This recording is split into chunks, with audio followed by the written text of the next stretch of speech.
watch their loved ones sold off as chattel. By acknowledging these peoples and histories, we hope to express our recognition of past wrongs and show our hope that we can do better now and in the future.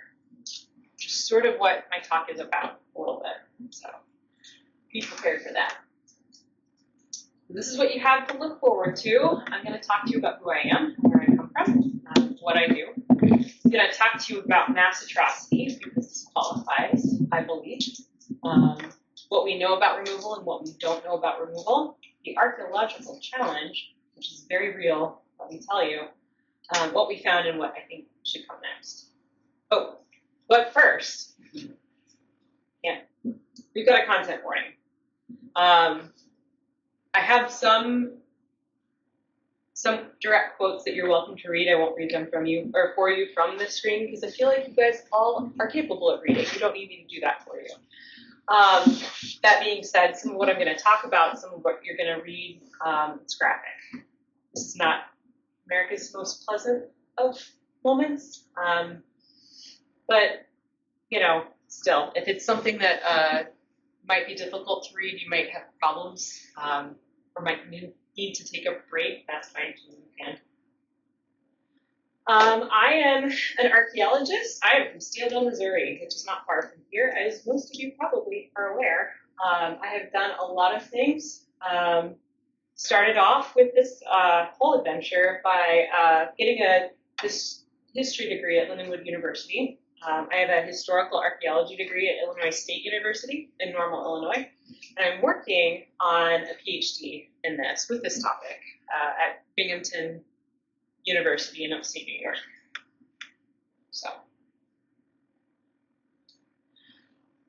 So I'm a historical archaeologist. What does that mean? We typically study people after 1492, when Columbus sailed the ocean blue.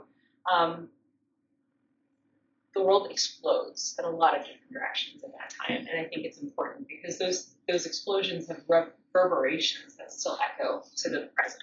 They still impact us. The relationships that were formed or broken, those things still impact us today. So that is what I do. I am a terrestrial archaeologist too, which means I do stuff on the land. I don't do that underwater stuff. That underwater stuff makes me nervous, so I'll stay firmly planted, thank you. I did go through a lot of schooling to dig ditches. I have family members who are still kind of not sure about that, but you know, it's fine, I enjoy it. We don't get to keep treasure that we find. Very rarely do we find treasure, because when people in the past lost treasure, just like today, they went after it, unless it's falling out of pockets into toilets, and then people are like, no, it's fine. But yeah, we don't dig dinosaurs, is another important thing. There are common misconceptions about what archaeologists do. Archaeologists sort of fall under anthropology, which is the study of human beings. Archaeology is just the study of human beings in the past. And we do that a lot of different ways. And I'll talk to you a little bit about that today, too. I think archaeology is a really great place to start having conversations about difficult topics, because archaeology is sexy. People like it. They think Indiana Jones. It's not something that, like, you know, people, they like the arguments, but they don't get that angry about the arguments generally. And it's really hard to argue when you're seeing physical proof. You're seeing like shackles from slave plantations, that slavery wasn't great, right? Or wasn't great, wasn't horrible, wasn't an awful thing. There are people out there who will argue that point, but archaeology does a really good job. You're finding patterns in the past, looking at the materials that you've got. It's really hard to argue with the facts when you've got data showing that, you know, these are moments that really were painful for some people. So I think archaeology does a really good job of that. But it also does a really good job of connecting with you guys, with the public, because all of us have stories. And that is another thing that archaeology does, is we tell stories about the things that we find. Because otherwise, like, why do this, right? Archaeology hasn't, as a field, been traditionally very good about that. But we're starting to get more people into the field from a lot more variety of backgrounds. You know, 20 years ago, a good Ozark girl from the sticks probably wouldn't have been in academia at all, wouldn't have been in the field, but we're kind of moving in a direction where we're trying to make it so that we can connect with people better. And so to me, this is sort of like that. This is why I think this matters, is so that we can tell stories that matter. So you'll hear me wax poetic, I think, a few times throughout this talk about archaeology, about the Ozarks, because I think our stories matter. If that gets annoying, I apologize, but I'm warning you in advance, so you have been warned. So while we talk about this stuff, you'll hear me refer to the Trail of Tears a lot. You'll hear me refer to Cherokee removal. The Cherokee didn't call this venture Trail of Tears. They called it the Trail Where We Cried. Trail of Tears is just sort of a catch-all for a lot of these sort of ethnic cleansings of the Southeast. It's also, you'll hear me talk about atrocity, as in ethnic cleansing events. And this is what we're talking about. We don't have photos from that period of time. We have some paintings, we have some, some people talking about this. We don't have visuals, and that's problematic for us, because human beings are visual creatures. So when we're thinking about this, when you're thinking about this while I'm talking, think about it in frames that look like the ethnic cleansing events that we've seen in the more recent history, right? These are all versions of that. It wouldn't have looked terribly different from these sorts of images, right?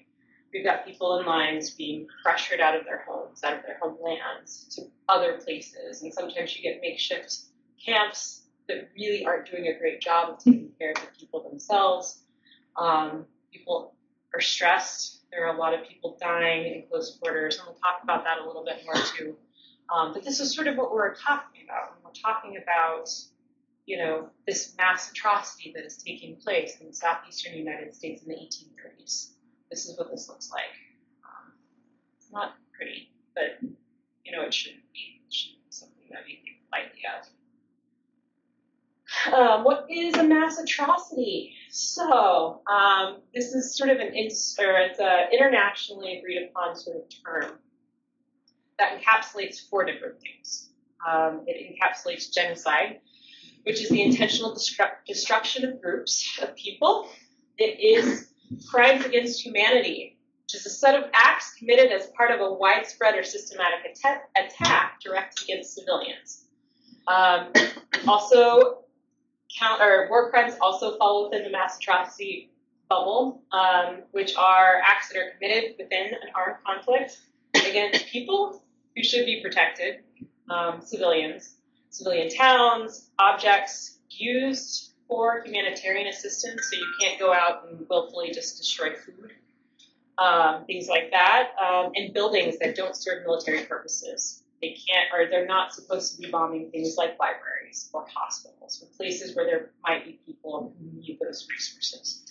And ethnic cleansing, which is the forced removal of an ethnic group from a territory, often overlaps with genocide and crimes against humanity. Genocide, again, is the intentional destruction of people, but it's also the removal of those people from an area, right? I mean, in that particular case, it's, they're killing people. But removal also can be just the forced pushing of people out of a territory. It equals the same thing. It's the same problem, right? This is one of those quotes I'm not going to read the whole thing from, but what World War II taught us, scholars, about atrocities like this, because it's the first real event in our human collective past where we've really started to try and look for these larger patterns about why people are doing these things to one another. What the big takeaway for that, I think that everyone should know, is that everyone is capable of these sorts of crimes. If they weren't monsters who did this, these were normal people who did these crimes against other people. It's really easy to try and justify these sorts of things, and once you've taken, the first few steps, to keep going through your daily life and going, okay, like, am I bad or not? You justify it, right? You find reasons to explain why you're doing these things, or you stop doing it. Anyone is capable of this. We saw that in World War II. There were normal people, school teachers, who were doing these horrible things. We know in the Southeast, everyone is capable of this, and you see everyone like participating in this greater thing. So, what causes mass atrocities? Large-scale instability. These are sorts of things these are the trends that we know are contributing to this sort of things. These are the things we think are contributing. So large-scale instability. So, people can't afford to buy bread. There are a lot of economic issues. That might push a group of people into committing things because they're afraid. Armed conflict can do it. Transformative or exclusionary ideology. Well, we don't like those people over there because they have brown hair. So obviously they deserve whatever's coming to them. Prior discrimination. We do know that, like, statistically speaking, groups that have felt this sort of stuff before are statistically more likely to face it in the future, right? So if you've been the punching bag for a group of people, you're more likely to, again, become the punching bag whenever something bad happens in the future. So it's the sort of things that we think are contributing factors, but we're really not sure how it works. Deep-seated hatreds, we know that can push people into doing these sorts of things. It sort of connects back to, like, that historical relationship sorts of things. I'm not always sure, like, it doesn't always work out that way, right? You can dislike a group of people and still not commit atrocities against them. Governments who have the resources to do these things also can contribute to this. We've seen it in places like Germany is a great example that everyone would probably know, right? They had the means of committing this large-scale violence, and they did it. That doesn't mean that all governments like that will do that. Authoritarianism is another good one. You've got one person in charge at the very top who has the means to do this, and they've got ultimate control, and there's not a lot of ways to push back against that person, and so that can lead to these things. Economic issues, people get desperate, and desperate people do desperate things, which sometimes end up in ugly places. So if you're looking for interesting books that talk about these things deeper, this one is free. The Holocaust Museum puts this out online. It's a PDF. You can print it off and you can read it. It's really good, I think. This is one of my favorites. It's called Revolting Things, an Archaeology of Shameful Histories and Repulsive Realities. That guy is looking at these things more in the past, but he's looking at the United States, he looks at Germany, he looks at all sorts of things, and he looks at memory with this stuff, and how some of those things can influence what we share and what we don't share, and how those things still work. So, important stuff to what we're talking about. So what do you know about Cherokee removal? Most people have a basic understanding. They know that it's this really bad thing where a lot of people died. What do you guys sort of know about removal? I'm going to just call on. My mom's a school teacher, so don't be surprised if I just pick someone out of the crowd and go, okay, tell me. What do you know about removal? They were forced from their homes. Yeah, they were forced from their homes. Anyone else? A lot of people died, yeah. And, And then during the war, when they had gas chambers and stuff, that's awesome. Yeah. For this particular atrocity, we don't have gas chambers like that. What we do have, though, we have a parallel, and we have these internment camps that are problematic.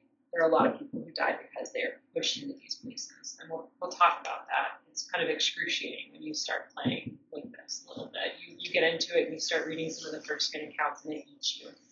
And it should eat you. It's not something that people should swallow easily. And it should remind us all that, like, we can do better than this. And if we can, we should. We should strive for better. We should try. Yeah, right? So this period of time, more broadly, you saw 5 different groups from the Southeast pushed out of their homelands, all in one fell swoop. Generally, it's lumped within what we call the Indian Removal Policy, the Indian Removal Act. Jackson at the time sort of switched over Americans, or the official government policy on what they wanted to do with tribes, right? up until that point, it was sort of okay to keep them there. They were going to kind of work with them. At that point, they sort of switched over into we just want them out. We don't want them here anymore. So they started pushing people out. The Cherokee were not the first group to get pushed out, but I think they were one of the more organized, and they were one of the largest groups pushed out. So that's a thing. So this is sort of a map. It's not a great map, but it's a map that talks a little bit about that, or shows you a little bit about this. This is generally the Cherokee removal that we will talk about. You'll see better maps, I promise. I've made better maps, so that's coming. But this sort of gives you an idea of just the scale of how many people were removed from the southeastern United States. 60,000 to 100,000 people within the span of a few decades, which is Then they moved them incredible. out west. They moved them to Oklahoma, which at the time would have been Indian territory. Okay. But yeah, I mean, it's astonishing, the scale, yeah. And to follow up on the civilized tribes, most people, I don't think, realize that these were landowners. Yeah. They had plantations. Yeah. You know, they were very successful people. Yeah. But Jackson wanted what they had, and that's how it happened. He, so for our Cherokee example, Americans found gold in Cherokee country. They recognized that the land was super rich. This is, I think some of them refer to the soils there as like black gold.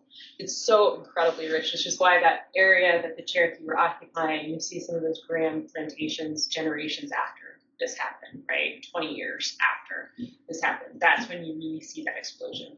But the Cherokee were buying into some of that too. So these groups, these 5 civilized tribes, were known as that colloquially because they were slave owners themselves. They had plantations. A lot of them had Christianized. A lot of them only spoke English. Some of them didn't.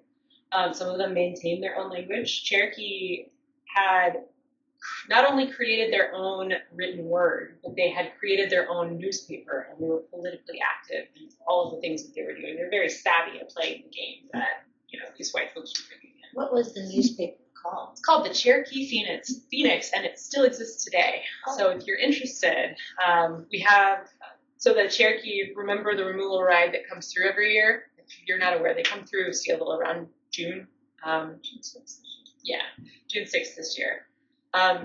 The coach in charge of that is the assistant editor for the Cherokee Phoenix. So he's a really nice guy. He'll be in Steelville on June 6th if you want to stop by and like watch these guys bike through. They start in the southeast, and then they pedal bikes all the way out to Oklahoma, which is kind of wild, but they do it, you know.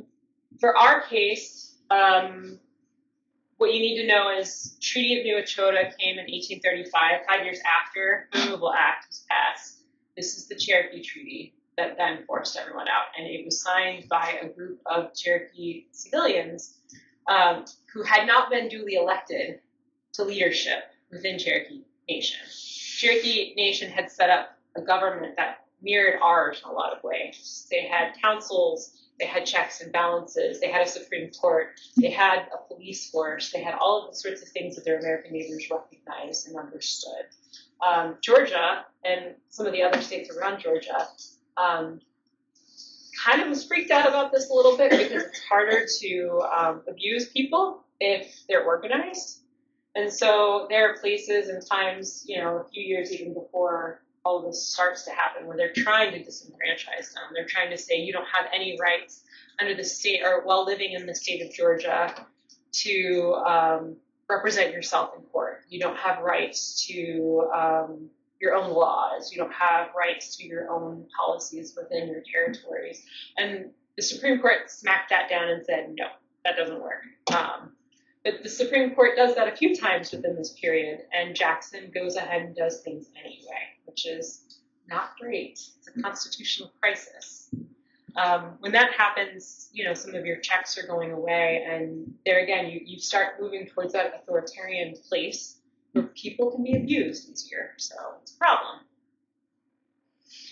So what we know about the roundups. So in May, let's back up. 1835 is when the treaty happen, right? Cherokee Nation starts, weeding out, for all, to use layman's terms. They send their leaders to Washington, D.C. to protest. There's something incredible, like, I don't remember the percentage of people who signed the petition against this, but it was the majority of Cherokee Nation signed this petition saying, we don't agree with this, we think we should stay. It was such a close race in Congress because they were debating it. I think it came down to a single vote, and one person voted the wrong direction and said, yes, we're going to support this treaty. We just want these guys out of here. And the result was, this larger thing. So It's kind of cut and dry. yeah, it's not. The thing about studying difficult histories, as an archaeologist, as a historian, as the general public, it kills you because you can't change things, right? Like, you read this stuff and it makes you bleed, because you can't, there's nothing you can do, it already happened.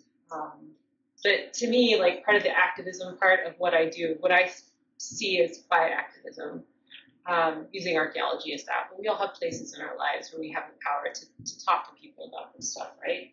And for me, acknowledging that it happened is important, I think that, acknowledging the fact that they were human beings put on this earth who had lives and friends and families who loved them dearly, and they lost those because of our actions, our unthoughtful actions. I think that that's something that we can do, right? So for me, that's why this matters. So the internments, the United States government gave them 2 years to get their stuff and get out. Some groups did get out. Some detachments left, I think, as early as 1837. The first one who came through our part of Missouri did come through in 1837. They were the only military-led detachment who walked overland, and it was led by B.B. Cannon, Lieutenant B.B. Cannon. There were 365 of those guys. They had government support. They were allowed to pack their stuff, and it was still an extremely stressful, extremely bad situation. A lot of people died. They made it in a very short amount of time, and the problem with that then was the year later when the forced removals began, because the majority of Cherokee had not moved from their homes. The government saw those numbers, that short amount of time, and said, okay, well, everyone can do it in this short amount of time. This is what we're going to think is going to happen, and it didn't work out that way, but I'm getting ahead of myself again. So this is the original area of Cherokee, like homelands, this larger part. So here's Missouri, if you can see that on my map. Sorry, it's probably not big enough for you. But this yellowish area here, this is what Cherokee lands had traditionally looked like. This purple area here is what they had been crammed into by 1838, by the time they were going to be pushed out. They were all down south there. Yeah, they were down south. But you've got West Virginia, it's touching Ohio, it's touching Indiana. Most everything's down south. Yeah, so most of their homelands have been down south, and then they got pushed further down there. So when May rolls around, 1838, the United States government sends General Scott, Winfield Scott, shows up again in the Civil War. So you got that to look forward to if you guys studied that period at all. They sent him down here to take care of the problem. The problem being Cherokee people who are living in their homes peacefully. He sends out troops in the middle of the night. He was genuinely sympathetic to this whole thing. He sends out troops in the middle of the night, both militia and federal troops, to start pulling people from their homes. And he does it in the middle of the night. He does this,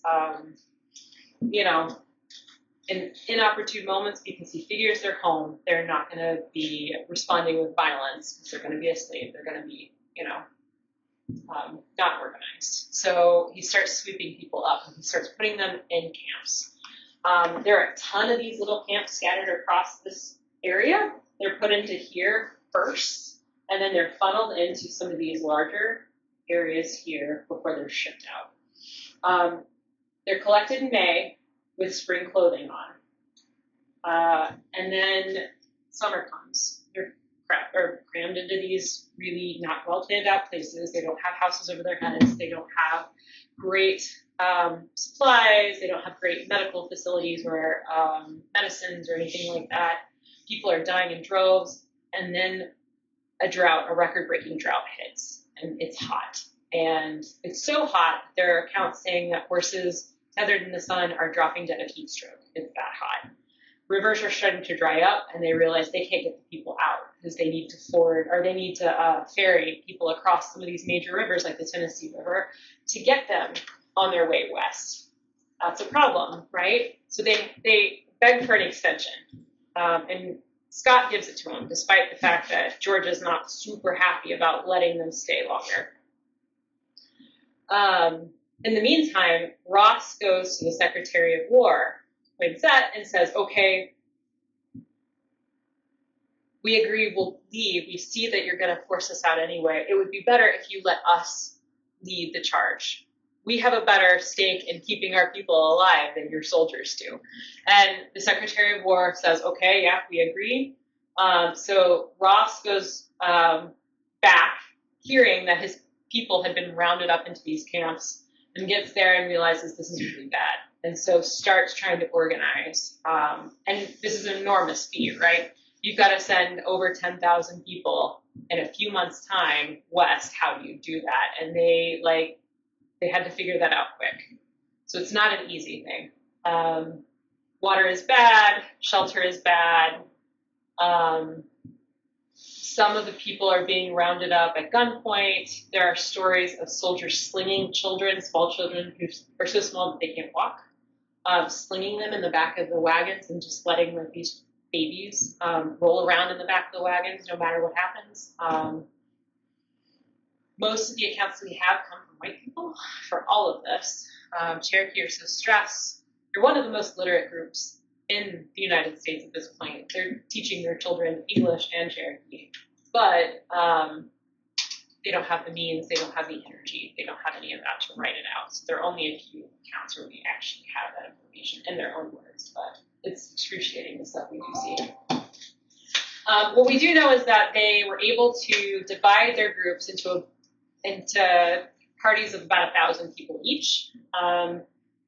The delay, it was agreed upon, would extend into, first I think it was August, and they realized that wasn't going to work, so they kicked it back further to about October. So some of the groups started out in late September. You see them get on the road, and then after that, most people are leaving in October.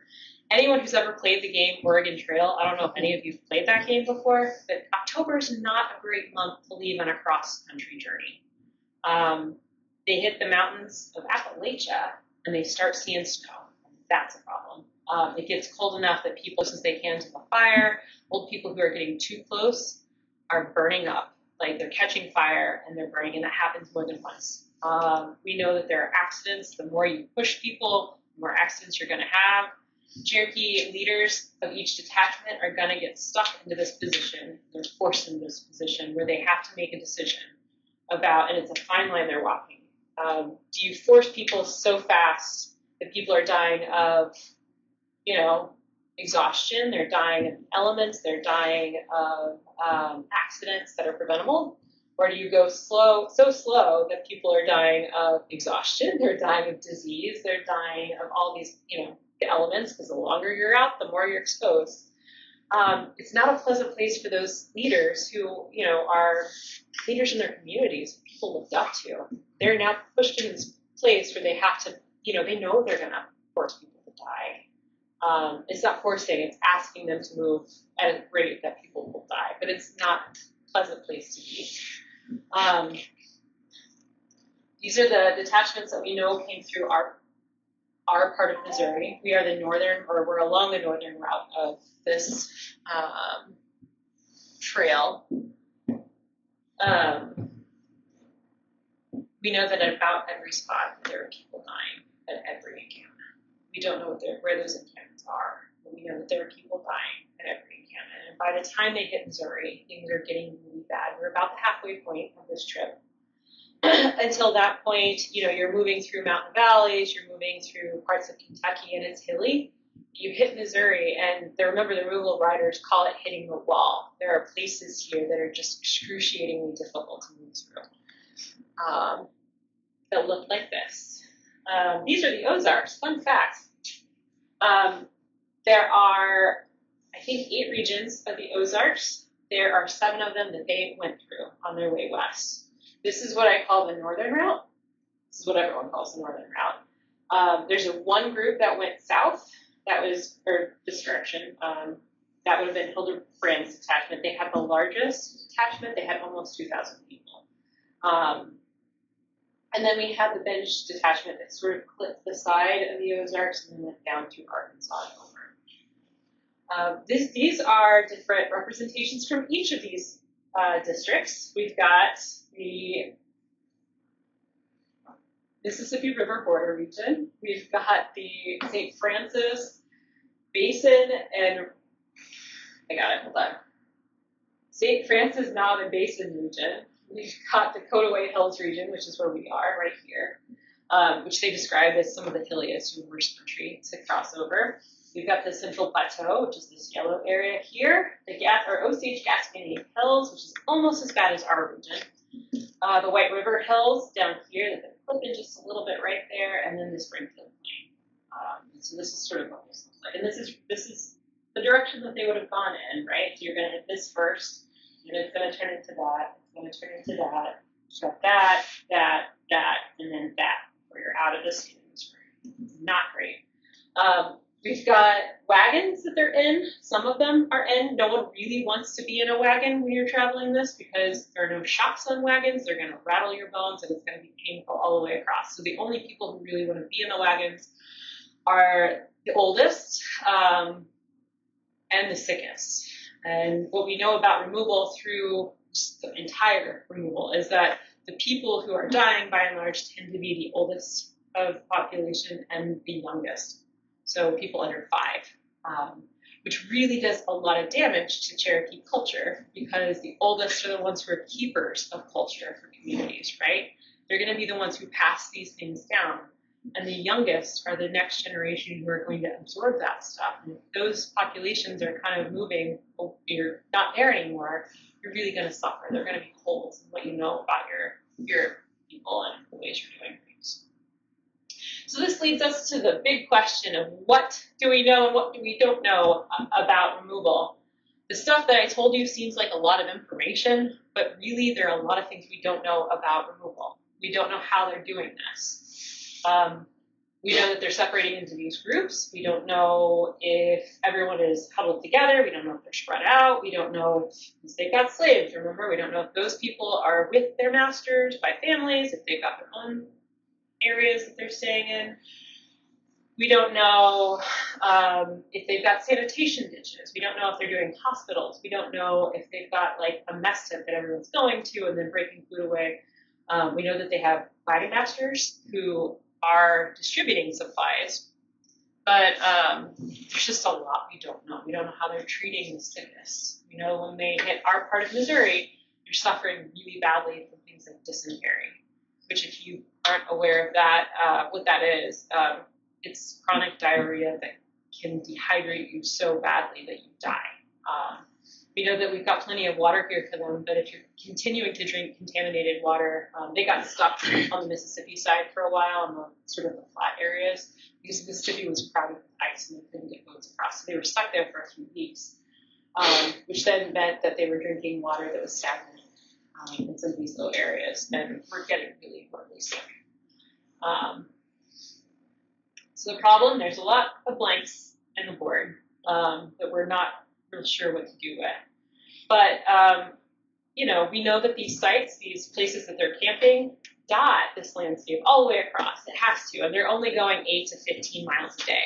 So we're going to have a lot of places through our area that might have places where people stay. We know that there are a lot of people who are probably buried along this whole thing, which is why Cherokee Nation and United Kituo Band of Cherokee consider the entire route from Georgia all the way to Missouri or to Oklahoma a sacred site because they know that they have loved ones who are buried, but they don't know where they're buried.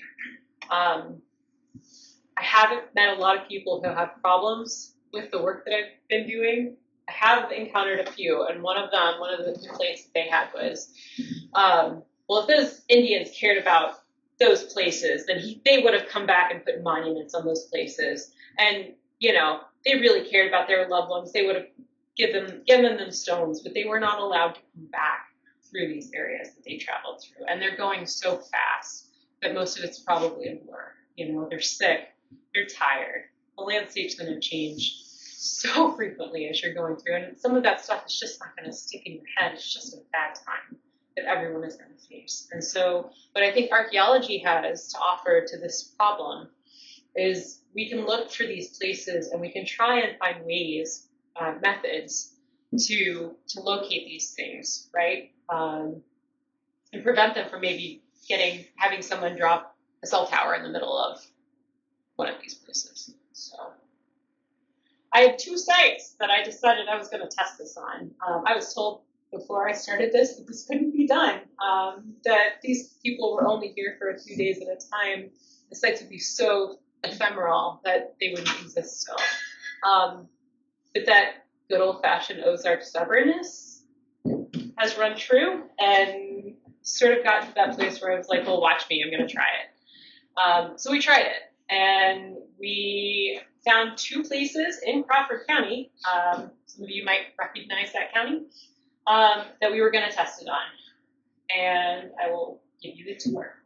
The first one is, also before I get to the first one, I'm not going to be using property names or landowner names so that you can't find these places. Not that I don't trust you guys, but there have been sites that have been looted by people, and the Cherokee would be devastated if I let something loose that would then result in further destruction of their sites that are so precious, right? So that being said, we've got the Farmstead site, which is sort of near a creek in Crawford County. We know that it was settled in 1821. We know that the Trail of Tears came through there. And we know that the first group that came through there was that first smaller group, 360 person group led by Lieutenant B.B. Cannon. The next groups that came through, we do know that George Hicks's detachment stayed there. He had a person, a woman who was incredibly sick with their group, who was invited into the home of the landowner, which was incredibly generous. This landowner and his family had come from the same areas that the Cherokee had come from. He had fought alongside these guys in the War of 1812 and then moved to Crawford County. And so when these guys are coming through, we assume that he felt so badly for the people that he probably knew, some of them, right? That, you know, he offered them the chance to stay on his property. He offered to sell them things, food, and then offered to let her stay in his house and try to recover from the sickness while she was there. Unfortunately, she didn't recover. She died, and then he offered to allow her to be buried on his property. So that was the thing. And then we know that, you know, in March of 39, we had another detachment that stayed close to this property. Not necessarily on the property, but close. We do know that this property also got hit twice, not once, twice, during the Civil War. It's just, you know, extra stuff on the side. But, you know, when you're thinking about archaeological sites, you have to think about the entire breadth of what are the possibilities and the things we might see. So keep that in mind too. We've got a cemetery. That's not hers. That's some of the family of. But we know where the cemetery is. We found it. This is sort of what the land looks like. It's not super welcoming, but this is Crawford County. This is what it looks like. The second site is a schoolhouse property. We've got 4 schoolhouses that were there over time. These are generally where those 4 schoolhouses were. We've got a major spring right here at the corner, which is probably another one of those reasons they stopped here. It seems like, so this person was the cousin of the person who owned the first property. This site only had 1 group that stayed here. The other property, when Cannon stopped there in 37, they were so sick that they realized, and they'd stayed there for like 4 days, they realized that people were not getting better, they were only getting worse, and it got so bad that they didn't have enough space in the wagons to put all of the sick people. So they realized this isn't good.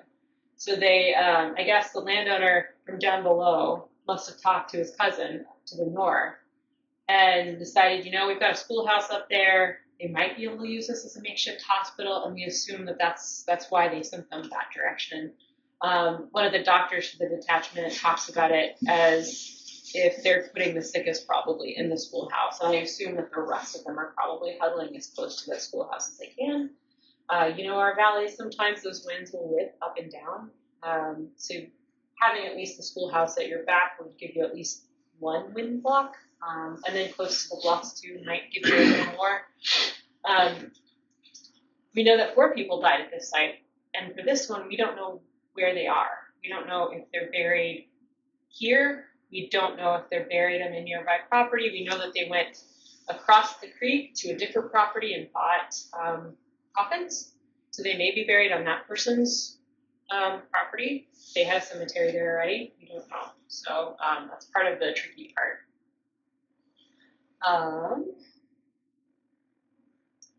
This is what that property looks like. There's still one schoolhouse standing, which is kind of cool.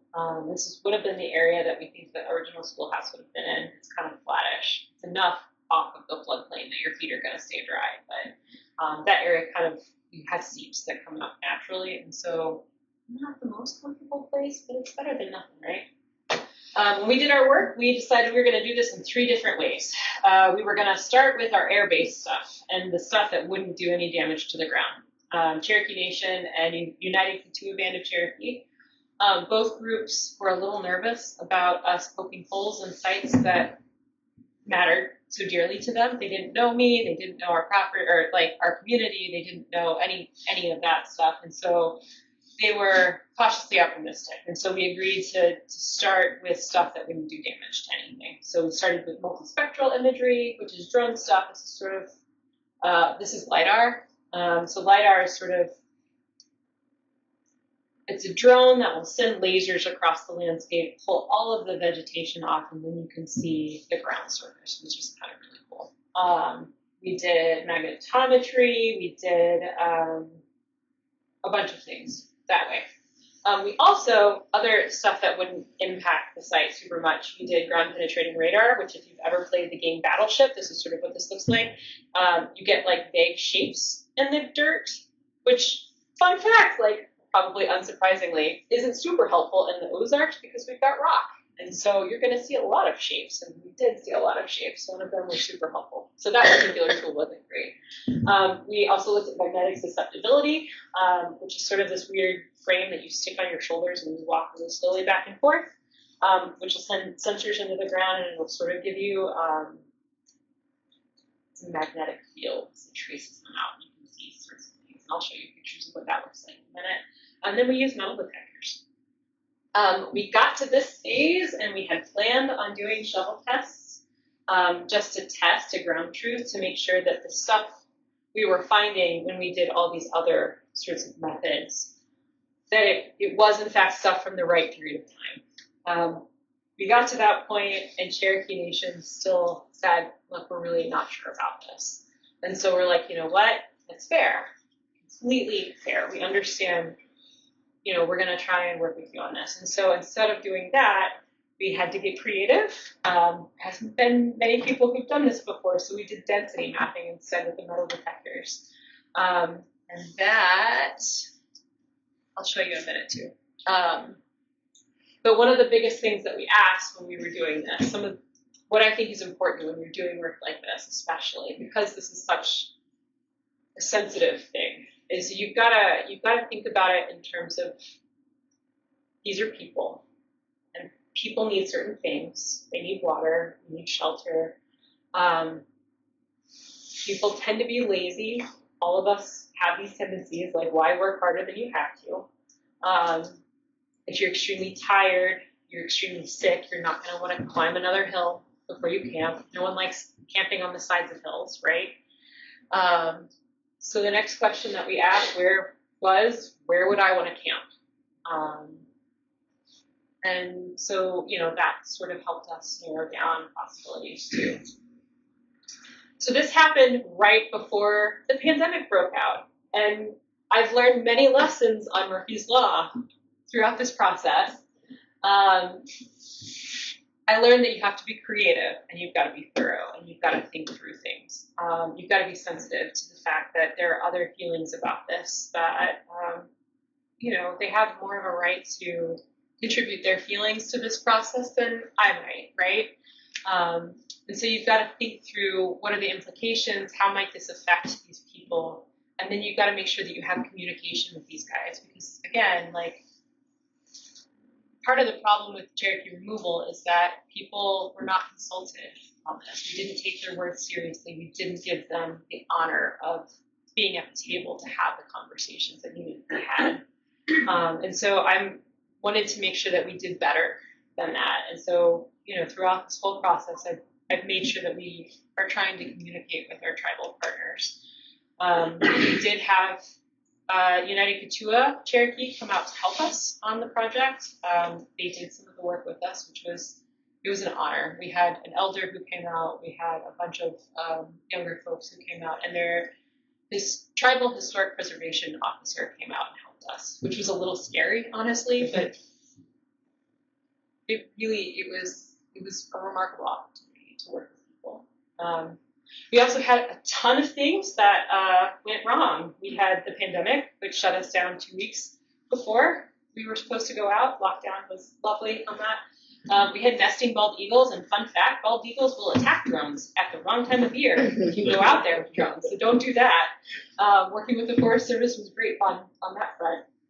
We had forest fires out west, which you wouldn't think would impact us out here, but all of the Forest Service persons who were supposed to help us clear our vegetation went out west to fight fires, which then meant we couldn't clear stuff here. We had bureaucratic issues. We crashed a drone into the tallest tree on the tallest hill, and we had to slingshot it out of the tree, which was not great. We had issues with our crew where I think one of them got sick, had problems, major health issues, which then slowed our roll again. It was an exercise in learning how to breathe and going, okay, like, this is going to happen. Maybe it won't happen right now. And Cherokee folks that I've worked with since then have told me, sometimes things slow you down deliberately because it's not the right time for things to happen. When it's meant to be, it'll be. And, that was good. That helped me, like, slow my heartbeat a little bit.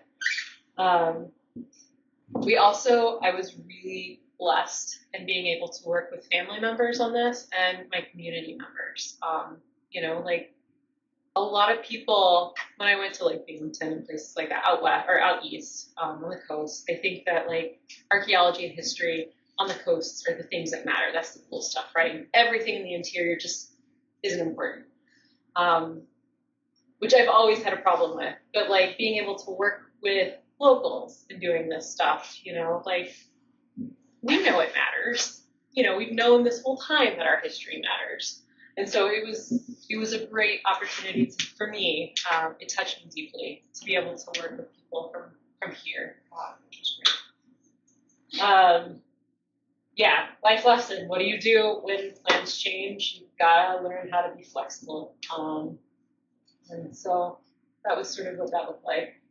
In results, we did have results. So that was great. There were a lot of people who were like, you're not going to be able to figure this out without doing, excavations. And we did.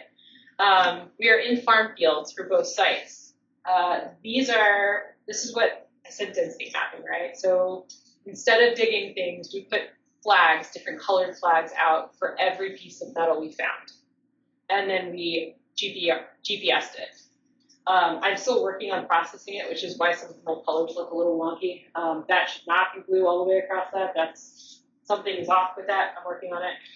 But what it did show us is that we've got concentrations of people hanging out in areas, which is something different, right? That tells us that instead of spreading everyone out or something like that, people are probably coming together, which makes sense. But before that, we wouldn't know that. So this is what magnetometry looks like. Sort of, again, magnetic fields. This is part of the schoolhouse that has been drawn with clouds, which is kind of cool, so you can see that in the soil. But we also see is that there are concentrations of people, it seems like, that are hanging out around the schoolhouse, which is what we assumed would happen. So that was happening too. Why does this matter?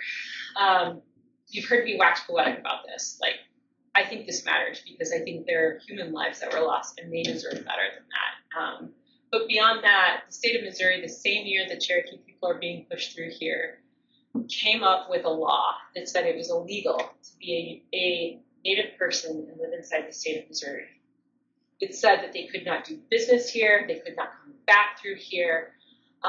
Those legacies, that stayed in place until 1909. We don't have Cherokee or Osage or any of these other stories that really, they make our world a lot more colorful having those stories. We don't have those. We've been divorced from those things because our state put in place a policy that meant that they were not welcome here. I think we can correct that a little bit by making sure that we're talking to these people before, today, and making sure that we have room for them in our communities if they want to take advantage of that, partnerships and things like that. We tell their stories respectfully, and I think everyone benefits when we have different points of view here. So, what am I hoping to accomplish? We have goals. I'd like to come up with a way of finding these sites. I think it's important. I think for things like roads or cities wanting to expand, we all benefit if we know that these things exist. Steelville has sites like this in town. We have sites like this around town. Cherokee people want to connect with this stuff now. At the time, there's a generation of people just didn't talk about it, which is understandable. We see that during World War II. People are just traumatized and they want to move on, but their descendants, their children, their children's children, they want to connect with these things because their ancestors dealt with something that was monumental. It was incredible, the things that they were able to accomplish, and the amount of people who weren't able to accomplish them because of the situation. And I feel like they have a right to try and connect with those things if we can make that available to them. And I think we benefit from it too because we learn about ourselves, right?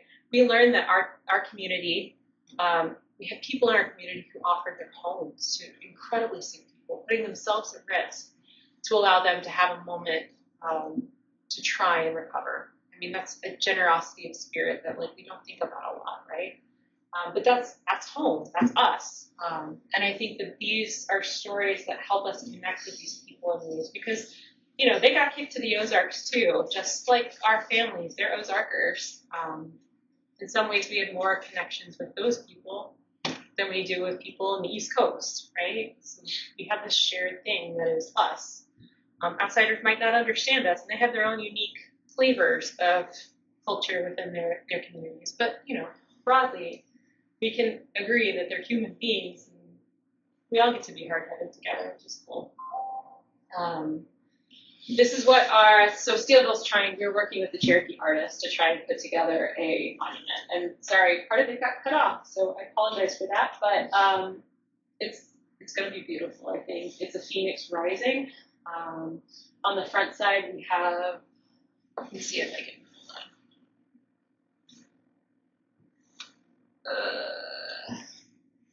see if I can show it to you. Yeah, here we go. So on the front side, we have a woman, a man, and a child just clutching her child, and they're rising with the phoenix. Like I said, the first Cherokee newspaper was the Cherokee Phoenix. There's some powerful symbolism there, people rising from the flames. On the back, you've got missionaries, and you've got enslaved people. You know that Cherokee were not alone being removed. They had white allies who also got pushed. They had white family members who got pushed. There are enslaved people who got pushed. There were a ton of missionaries who were, helping, who got pushed. And so our monument is trying to represent that, the spirit of rising above despite the challenges. So it's a sister. The same artist is creating one in Tahlequah that will resemble it. It looks like that. So it doesn't have the people in it. Tahlequah is the Cherokee capital, by the way. That one will be in Tahlequah, and I think art is going to be looking towards Tahlequah, just trying to connect people across. We're hoping that it makes it possible for our communities to connect again in a way that isn't quite so painful. So that's what we're hoping to accomplish.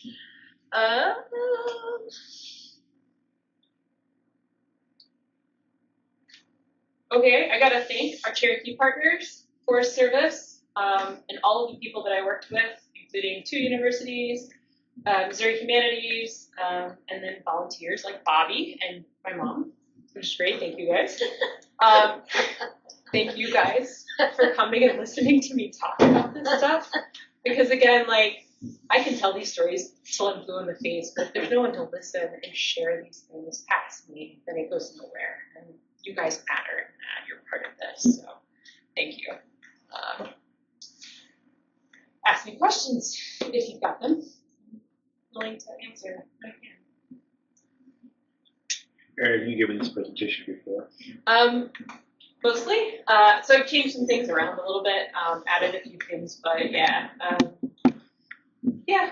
So you guys got the first version of the atrocity stuff. I hadn't added that until now, but yeah, I've given a few talks where I talk about this stuff.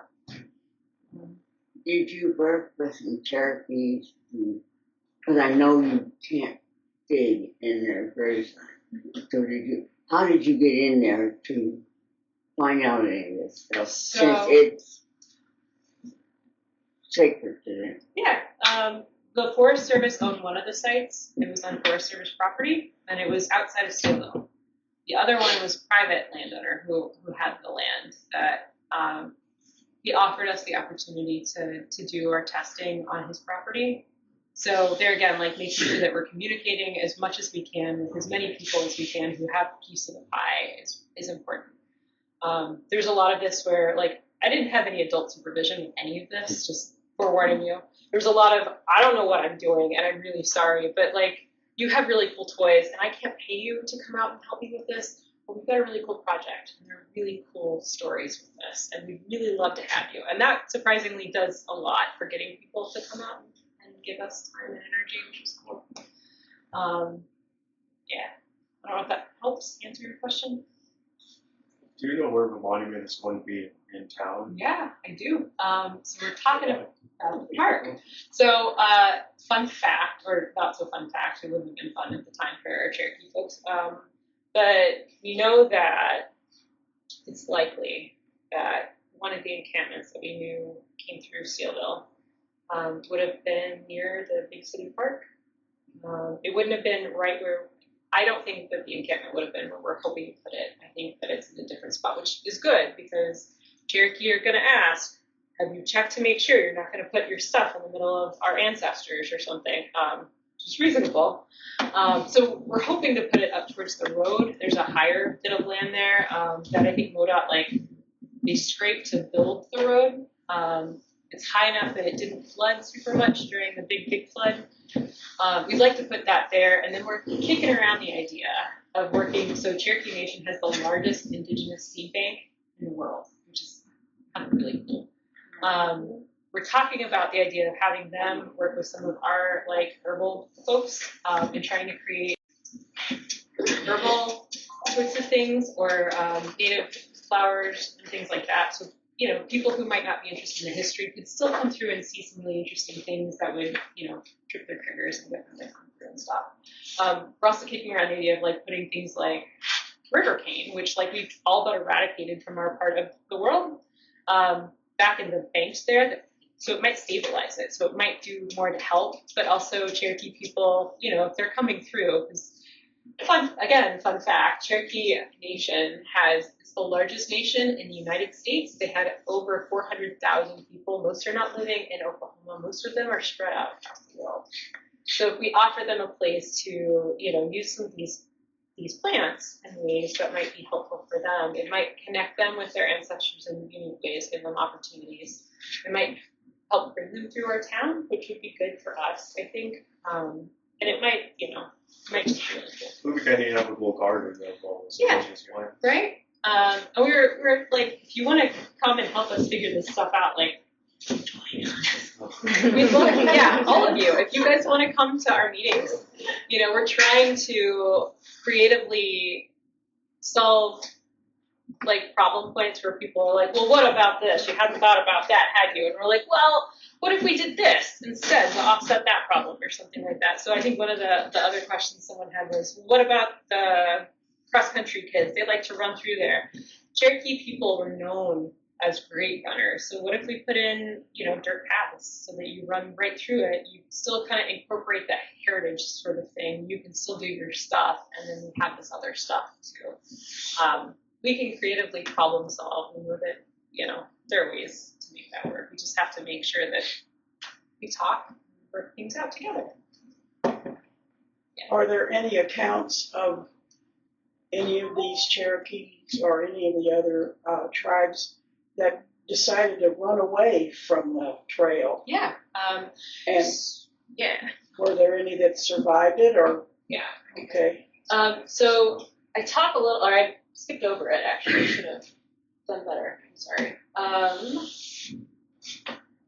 So we know that somewhere between 7 and 25% of the people died, which is an incredible amount, right? What doesn't fall within that number is the number of people who jump trail. There are a good many of those people who did that. We know that there are people who were able to hide out in the southern mountains in the southeast. Mm-hmm. So there's a huge amount of, it's not huge, there's eastern band of Cherokee who live in North Carolina today. They still have a sort of a reserve. There are Cherokee Nation and the United Kituwa Band of Cherokee who live in Oklahoma today. They're descendant groups. They're two different descendant groups that their family, they still fight like family too, which there's a lot of politics there. And then we do know that, like all atrocities, so there's a lot of stories about, my great-great-grandmother, things like that, right? Especially around places like here. Cherokee Nation doesn't like, or probably both of them don't like, the idea that, it sounds really bad that they were handing their children away. And there are some implications for that aren't great, that people might run with and go, you don't deserve your children, you can't take care of them. And we see that with the Indian boarding schools, right? Like, we were taking their children because we said, you are not able to care for your children, we're just going to take them from you. So they don't like the idea that they were handing their kids away. But what we see from Ukraine, what we see from World War II, is that, parents just want what's best for their children. And if you can save their lives by giving them to someone, then maybe, it's not unreasonable to assume some of that happened. It's not also unreasonable to assume that some of the sickest got stuck in some of these towns and recovered, and then found, they found someone that they loved, wanted to stay with, and they stayed. Or, a lot of these people from here who moved here came from those same areas, Kentucky and Tennessee and North Carolina. A lot of our ancestors did. There's a good chance that they knew some of these people when they came through. So, there's the chance that they probably gave them shelter too and welcomed them in and let them pass. Yeah. Also remember that it's illegal for you to be Native. Yeah. So you're going to say, I'm not Native, I'm Irish. Yeah. And we know that there's some amount of that too. And we also know that, there are other episodes of violence that happened so when they got there, obviously the people who signed the treaty weren't big fans of, the people who suffered from, or people who suffered from it were big fans of the people who signed this stuff, right? And so when they got there was a lot of assassinations back and forth, and it got so bad that the United States government had to then again send out troops to try and rein in a conflict that was really an internal thing that they probably needed to work out themselves. So there's been a lot of those sorts of things, and some of that, we know that some people were, people scattered back, some of that during some of those times. And during the Civil War, we know that, things got really nasty in that part of the world. Again, they divided, and they fought themselves. And so you, of course, would have people fleeing into other regions to try and get away from some of the violence. So not completely out of the realm of possibility that some of those people are all over the place. Did they? Would you just briefly talk about, they had so many different routes. So did somebody contract and say, I'm starting here and I'm going to get there in a certain amount of time? When they came through Crawford County here, were these already established trails, or did they have trailblazers? How did they, something about the routes? So they were not brush hogging their way west. they didn't have the time, they didn't have the energy, and like there were roads that were already here, right? Like we know that Missouri is first settled by the French as far back. We know people are in the Ozarks as far back as 1717, so people are here. We know the Massey Ironworks is started in 1824, and they're going to have to be moving a lot of really heavy loads on roads that would have linked them to St. Genevieve.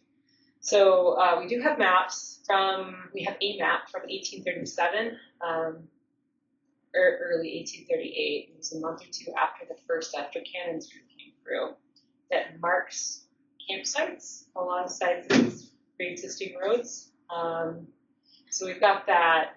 We know that there are places, though, where like the Hildebrands detachment, they have roads there too, but things are a lot less settled the deeper you get into these mountains. And so they hit patches throughout this area where things got really bad, where they had to get really creative in how they kept their people alive. So they hit, there's one really, really good account of an encampment that we have in the state of Missouri, and it's on that route. It's in Arcadia Valley. It's the largest group, remember, and they're saying that they're spread out over the course of about 2 miles. And these people are probably going to camp there for a little bit, right? They were able to get corn, and they were able to get fodder, but they didn't have mills, supposedly, in the town for them to mill their corn. And so these Cherokee women who, were go-getters, cut down big trees, hollowed out parts of these trees, took branches that they made into pounders, and they went old school on it, and they made cornbread, and they were making it work that way. We can assume that happened in other places too. We just don't have enough accounts. We only have 2 accounts, or 2 of the detachments of the, I think, 11 that we had come through our part of the world have accounts for them. We only have maybe 4 accounts total, and those 4 accounts only account for those two detachments, which is incredibly frustrating. So, if we see that in one place for one group, and we've got all of these other groups coming through, we have over 11,000 people coming through in the space of a few months, likelihood is that some of these other groups are getting creative like that and trying to creatively solution their way out of these tricky points. So, yeah, I don't know if that helps. Yeah, you had mentioned some people had left the trail or they abandoned the trail.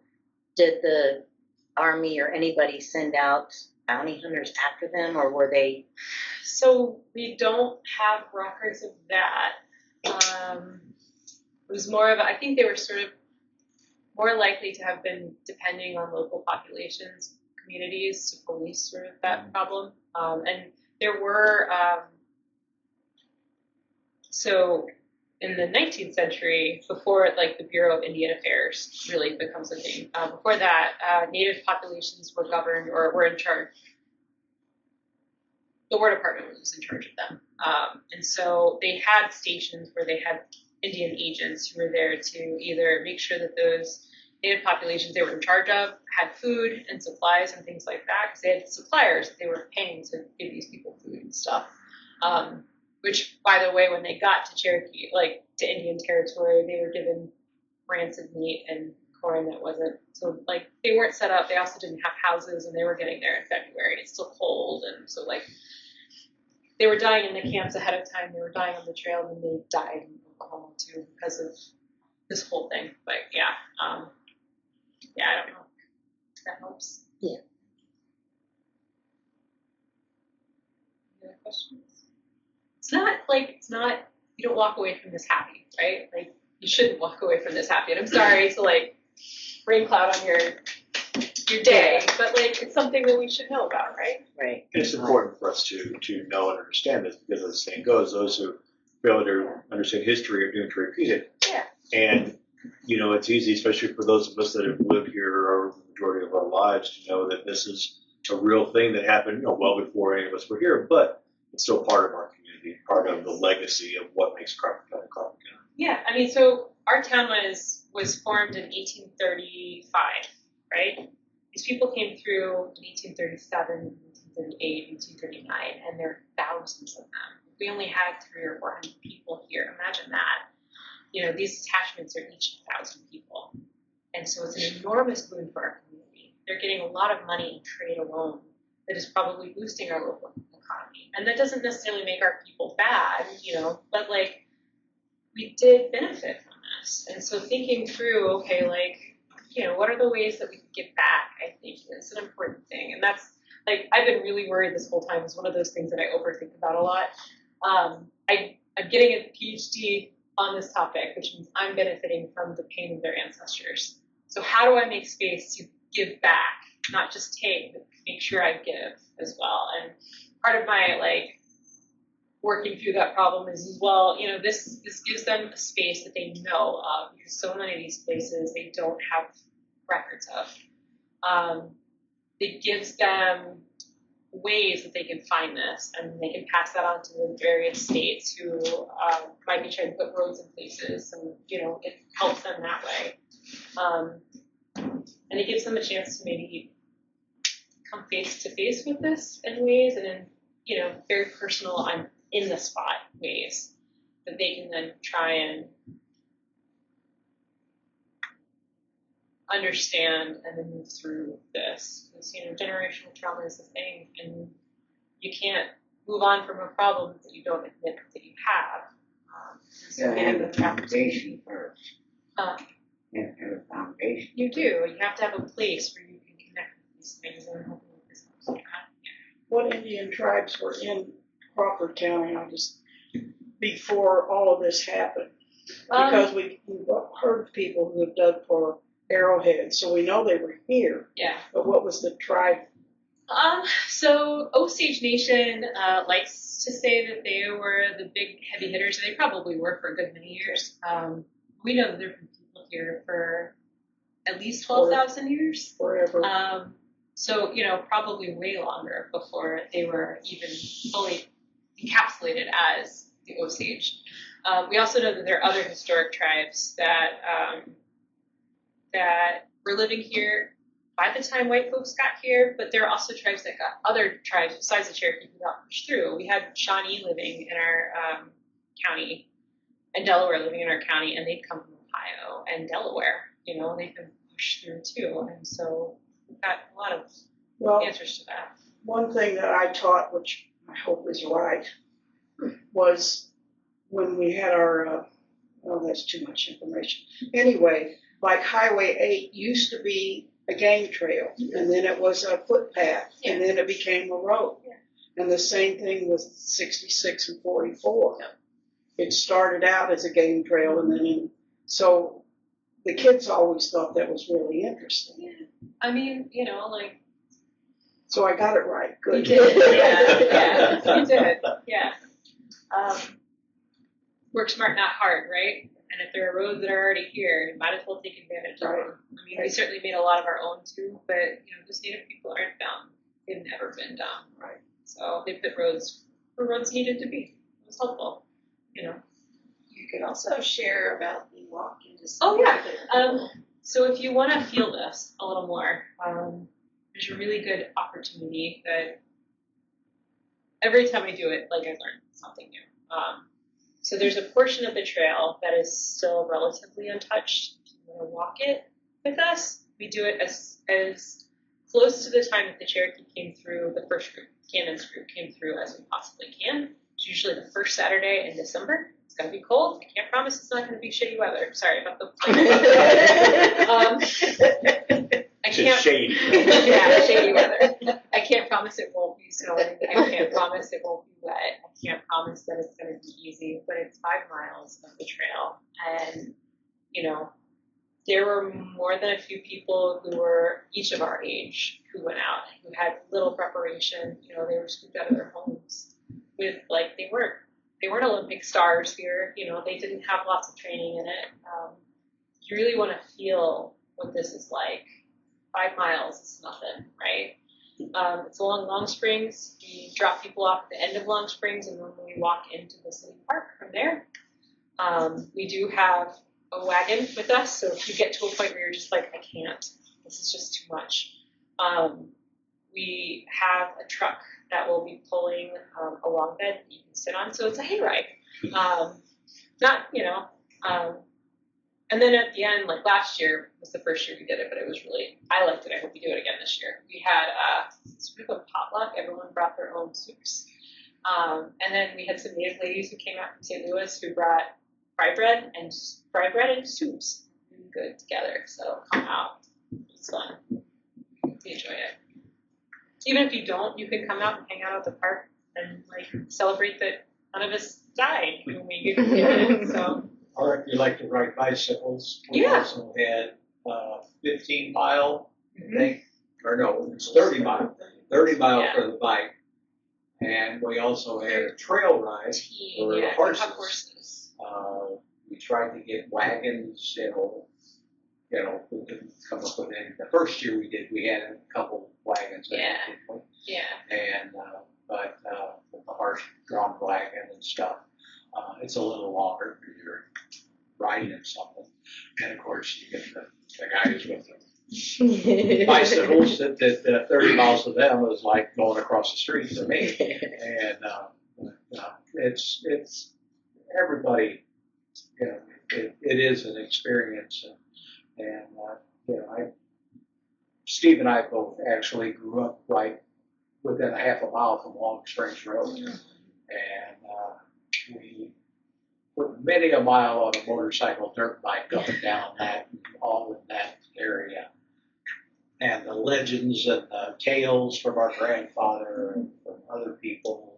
Do you have those written down anywhere? Oh, I need to videotape your She's stories. been on me about this. She's been on me about this. Yeah. There's a place out by it's on Valley that there are actually wagon tracks in the rock where the wagons will go through, and it's actually grooved into. Not many people know about that. Just other different things that she's been trying to get me to take her to whenever she has time, and to show her some of my, some of our adventures when we were kids. But it's well worth. This is when I heard about it. I said, well, you definitely know I'm going to be involved in it. Anybody that likes history or out in the area, and you're more than welcome to come to our meetings and learn, and we might actually put you to work somewhere, getting things, putting signs up. We did have a problem, I don't know if you've seen the Trail and Tears route, the signs that the Forest Service should get up. For some reason, people like to take those and put them in their basement. And, So they come up missing? Yeah, or garage wall or something. And there's lost quite a few of those. And they don't just take that, they take the pole and they take the thing. Yeah. And unfortunately, then for other people that come along, you go past this road, there's no sign there. And so it's a shame. But anybody that, likes history and wants to get involved in something, it's a worthwhile event. And we're really, really working, trying to come up with all kinds of ideas and contact people and get people to help us, to further our work that Erin's doing and Jennifer's doing. So. And, the first year we had, I think, a 76-year-old who walked, which was, I don't know, I was struggling, so I was like, oof. And it's not a flat walk. It's up and down and around. It's Crawford County. Yeah. Crawford There's 5 miles of flat. Yeah, that's right. And, so some of the other events that we've done, like when we do tables, a lot of times we'll try and have handouts for people because I'm ADHD, I don't see still well, and then I don't it's harder to really grasp what you're reading if it's just reading. But if you're doing something or if you're handling something, if you're talking to people, it's a little different. It sticks in your head differently. It's easier to understand. Yeah, and so like sometimes we'll give out games or we'll play games with kids that like gets them thinking about people as if they're real human beings with bodies in this world. Or seeds. We'll hand out seeds and stuff, or talk about the Three Sisters, or various things. We've been trying to do like programs and stuff so that people can learn other things about Native American stuff that is connected to our region. If you find anything, Yeah. what do you do with it? I mean, doesn't it belong to the Cherokee Nation? So that's complicated. So by federal law, anything that we find, if it's on private property, belongs to the private property owner. If it's on public lands, if it's on like Forest Service land, then it belongs to the government. Forest Service, so I was really lucky working with them. They're really good people, and at the right moment, the right time, the right people. I think they would have no problem trying to work to make sure that if Cherokee Nation or United Kituwa Band Cherokee wanted things, that they would either loan them the things full time for forever or something like that, or they would make it work.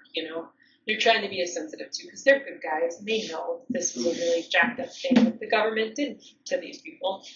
But yeah, so, and the conversations that I've had with Cherokee people, a lot of it is we just want the stuff to stay where it is. So when we were first talking about trying to dig, one of the things that we offered was what archaeologists call catch and release. So digging something up, documenting as best we could, take pictures of it, weigh it, count it, and then putting it back in the ground. You put it back then? So we didn't dig, but had we, that was one of the ideas. We were trying to work with them to make sure that they were happy with what we were doing, and that it didn't hurt them or the ones who might be more sensitive to that sort of thing. So I'd like in the future to maybe do more work with this stuff. We've got a missing site in Steelville that I think is really important to try and find, because I think it's, every one of these sites is really important. But I think being able to work with the community, and I know our community, that helps. I think if they would let me, one day it might be really a remarkable project to try and do full-out excavations with Cherokee youth, so that they got to be the ones who asked the questions and then had answers to those questions. And then maybe our youth too, because they're also the descendants of people who dealt with this firsthand. They're descendants of this violence that their ancestors would probably also scarred by. So it would be a cool one-day thing, but we'll see. Thank you, Erin. Thank you. Thank you very much. I learned things I didn't know before. I'm glad.